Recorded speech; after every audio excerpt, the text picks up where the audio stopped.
Hello viewers, Vijayakanth, Kamal Haasan போன்ற நடிகர்கள் கட்சி ஆரம்பித்து முதல் தேர்தலை தனித்து போட்டியிட்ட நிலையில் மிகப்பெரிய தோல்வியை தான் அடைந்தனர்.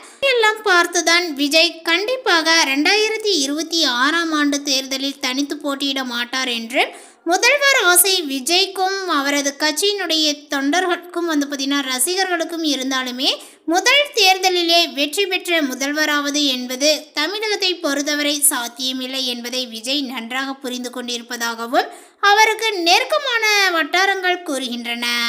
இப்போதைக்கு அதிமுகவுடன் கூட்டணி இல்லை என்று விஜயினுடைய கட்சி கூறி வந்தாலுமே கடைசி நேரத்தில் தமிழக மக்களினுடைய நலனுக்காக இந்த தியாகத்தை செய்ய தயார் என்று விஜய் அறிவிப்பார் என்றும் அவர் அதிமுக பாஜக கூட்டணியில் சேர்வார் என்றும் இந்த மாதிரி அரசியல் விமர்சகர்கள் பார்த்தீங்கன்னா கருத்து தெரிவித்து வருகின்றார்கள்.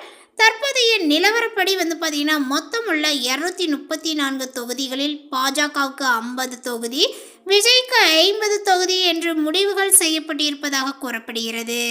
பாஜகவிற்கு வழங்கப்படக்கூடிய 50 தொகுதிகளில் இருந்து உள் ஒதுக்கீட்டில் ஓபிஎஸ், டிவிடி தினகரன் உள்ளிட்ட சிலர் பார்த்தீங்கன்னா சில தொகுதிகளை பெறுவார்கள் என்றும் கூறப்படுகிறது.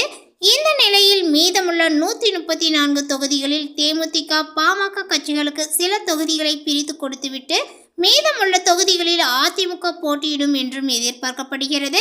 அப்படி பார்த்தால் 80 முதல் 90 தொகுதிகளில் தான் அதிமுக போட்டியிடும் என்ற நிலைகளானது ஏற்படும் என்றும் சொல்லப்படுது. அதே போலதான் திமுக கூட்டணியில் உள்ள சில கட்சிகளும் தொகுதிகளை பிரித்து கொடுக்கும்போது கூட்டணி ஆட்சி வேண்டும் என்பதை வலியுறுத்தும் என்றும் எந்த ஒரு கூட்டணி வெற்றி பெற்றாலுமே இனி நடைபெறக்கூடிய ஆட்சி கூட்டணி ஆட்சி தான் என்றும் கூறப்பட்டு வருகிறது. குறிப்பிட்டுள்ள இந்த தகவலை பற்றி நீங்கள் என்ன நினைக்கிறீங்க? உங்களுடைய கருத்துக்கள் என்னங்கிறத நோட்டிஃபிகேஷனில் போடுங்க. மேலும் இது போன்ற ஒரு அரசியல் தகவலுடன் அடுத்த ஒரு வீடியோவில் சந்திக்கலாம். தேங்க்யூ.